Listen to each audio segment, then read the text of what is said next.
Donc là, le four s'ouvre. Là, on fait tomber l'échantillon. Donc, savoir, c'est une machine qui a été importée du Japon et qui est complètement automatique. L'objectif, c'est de déterminer la composition chimique des matériaux, principalement les alliages de titane, dans tout ce qui est aéronautique ou aérospatial, ou même biomédical. Et donc, on va déterminer le pourcentage d'hydrogène, le pourcentage de carbone, par exemple, le pourcentage de soufre, le pourcentage d'oxygène ou d'azote.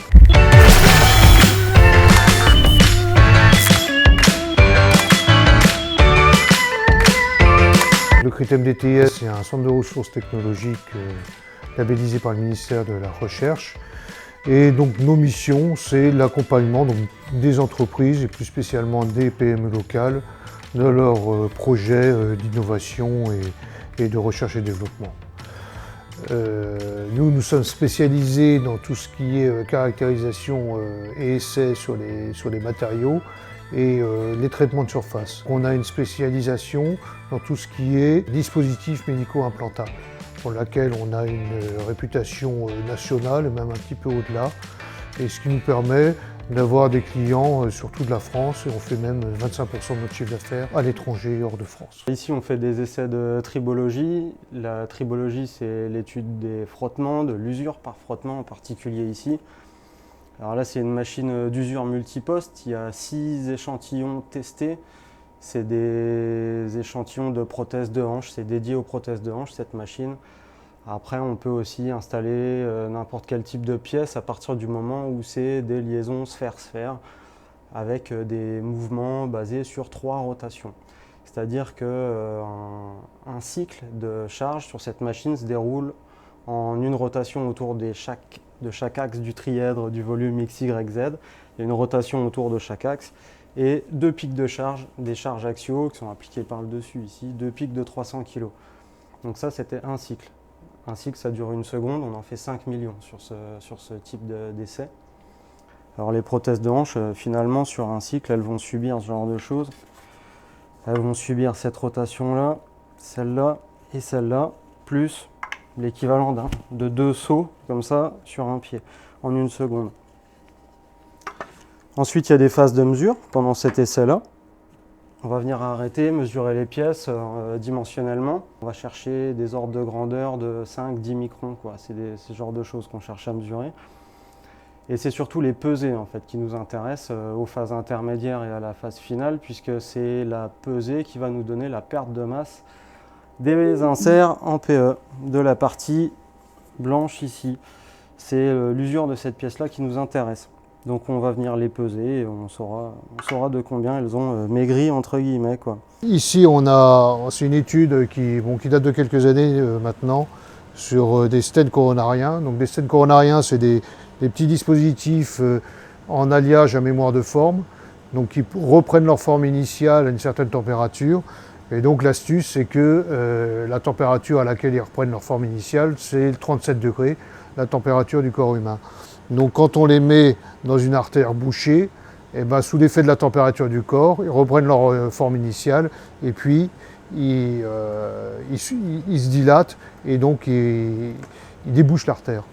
Et donc là ici on a quelques vues de stents coronariens au microscope électronique à balayage qui ont permis de vérifier justement l'absence de défauts type micro-fissures sur ces stents pour qualifier leur fabrication. Avec le microscope électronique à balayage. Donc le principe du microscope électronique, pour faire simple, même très simple, c'est qu'au lieu d'utiliser des photons pour voir, on utilise des électrons. Et l'avantage, c'est que ça permet d'obtenir des grossissements bien plus importants que ce qu'on peut obtenir avec un microscope optique. Parce qu'un microscope optique, c'est limité à environ x2000. Avec un microscope électronique, en théorie, du moins, on peut aller jusqu'à environ x100 000. Et en plus, on a des images très nettes avec une profondeur de champ infinie. L'inconvénient, c'est que c'est beaucoup plus cher et qu'on est obligé de travailler sous vide. Donc c'est une mise en œuvre quand même beaucoup plus compliquée, mais ça permet de voir des choses qu'on ne voit pas avec un microscope optique. Ça, c'est une autre application aussi assez courante du microscope électronique à balayage. C'est pour tout ce qui est analyse de rupture.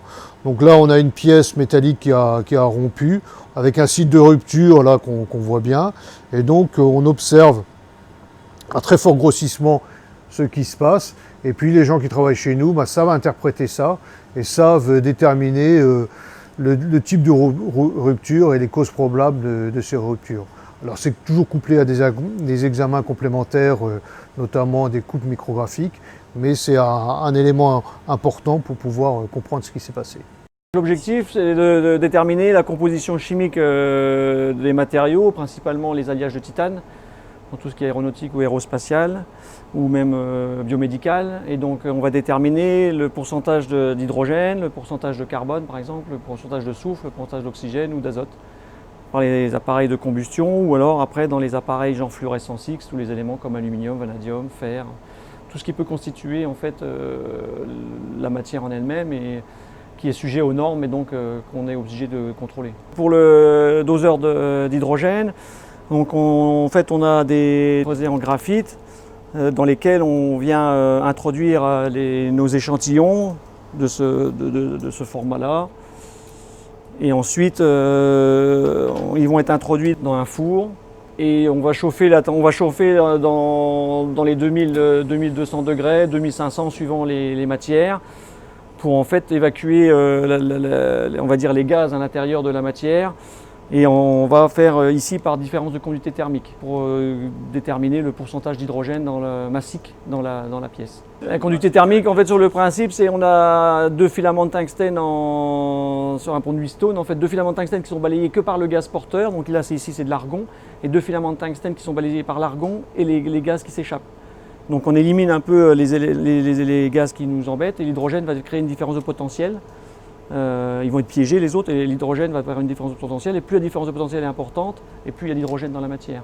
Mais au préalable on aura calibré la machine avec des étalons en fait, avec des matériaux de référence certifiés.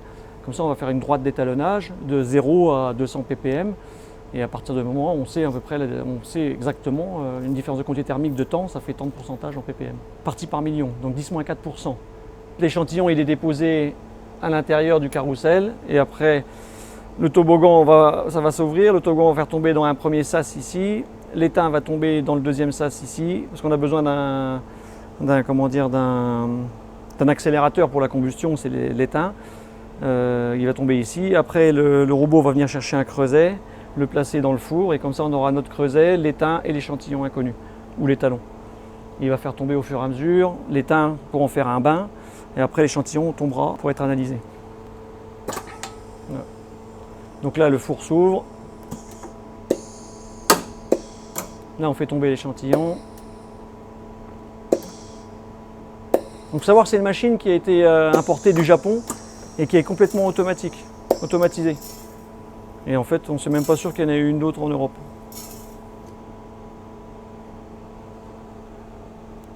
D'autres doseurs d'hydrogène existent, mais pas le côté automatique complet.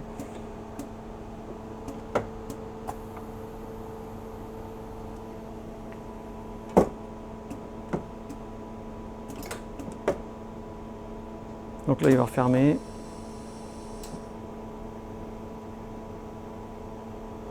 Donc là, il envoie la puissance.